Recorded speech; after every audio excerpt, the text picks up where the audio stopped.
The helicopter should not have been there.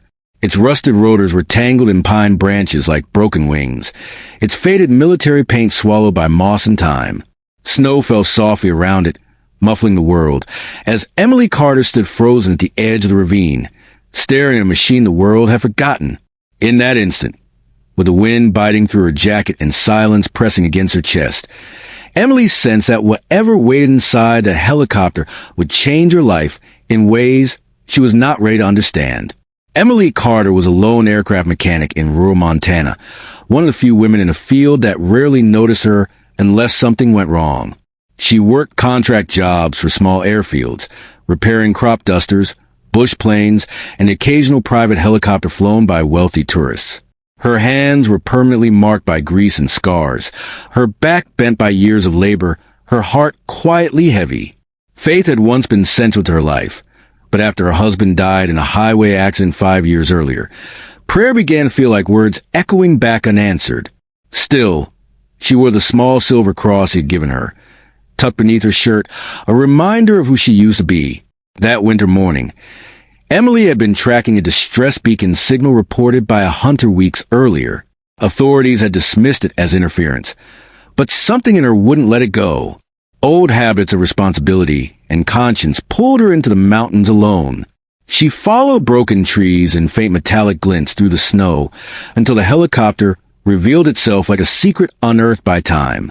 Records later showed it had vanished 7 years earlier during a storm, presumed crashed beyond recovery. If you believe in silent heroes and second chances, take a moment right now to like this video, comment, share it with someone who still believes in quiet courage, and subscribe to the channel. These stories survive because people like you keep them alive. Emily approached the wreck cautiously, every instinct trained to look for danger. The cockpit door hung slightly open, creaking in the wind. Inside, the seats were intact. No skeletons. No obvious signs of violence. Just stillness. She expected fear, but what washed over her was sadness. A life interrupted. A story unfinished.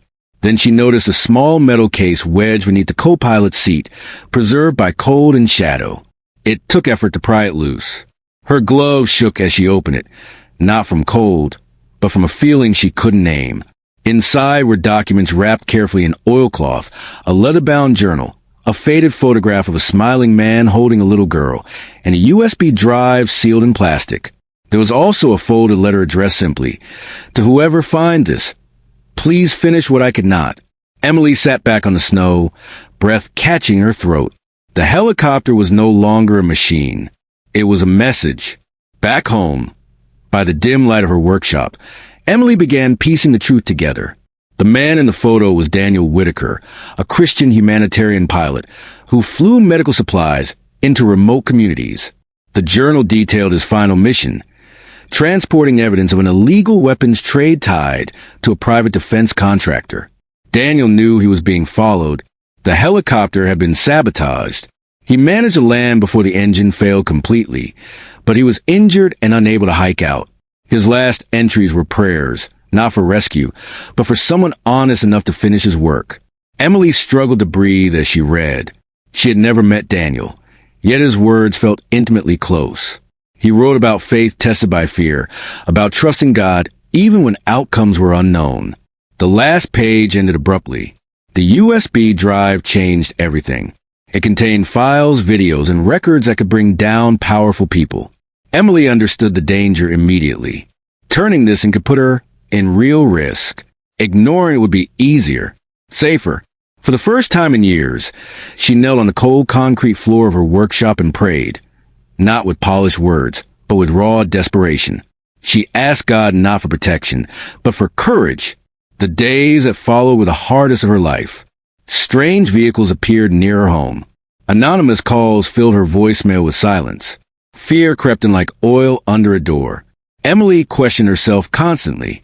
She was just a mechanic. She had no family left, no safety net. Why her? But Daniel's journal answered that question without trying. It spoke of ordinary people chosen not for strength, but for faithfulness. Emily contacted a federal investigative journalist she trusted, a woman known for integrity. Together, They created backups, secure transfers, and contingencies. Emily's name remained hidden at first, but the weight of responsibility pressed on her every waking moment. Sleep became a stranger. Meals were forgotten. Doubt whispered that she was making a terrible mistake. Then the story broke. News headlines exploded across the country. Arrests followed. Congressional investigations began. The defense contractor collapsed under scrutiny. And somewhere in the noise, Emily sat alone in her workshop, watching the world shift because she had chosen not to look away. What she did not expect was a knock on her door 2 weeks later.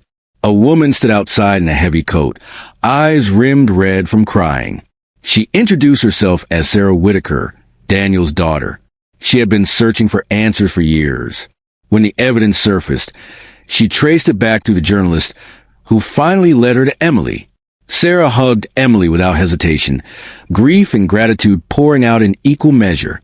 In her arms, Emily felt something unlock inside her chest that had been sealed since her husband's death.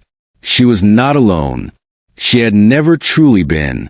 Daniel had left instructions in his journal, requesting that any reward money from the exposure be used for education and medical aid in the communities he served.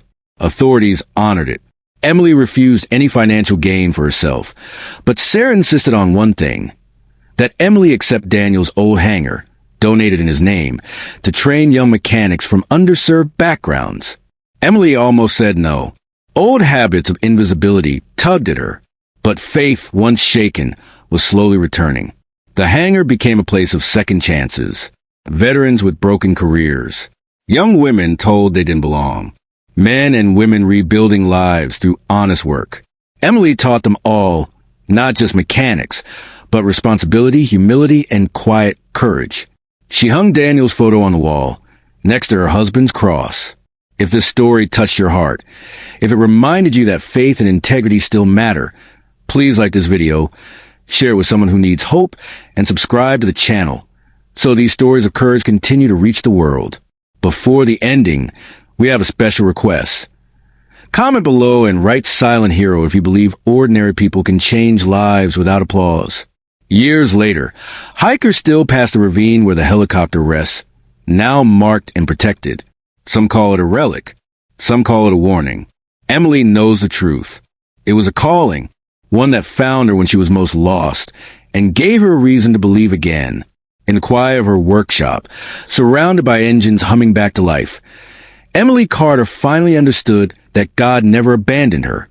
He was waiting for her to be ready.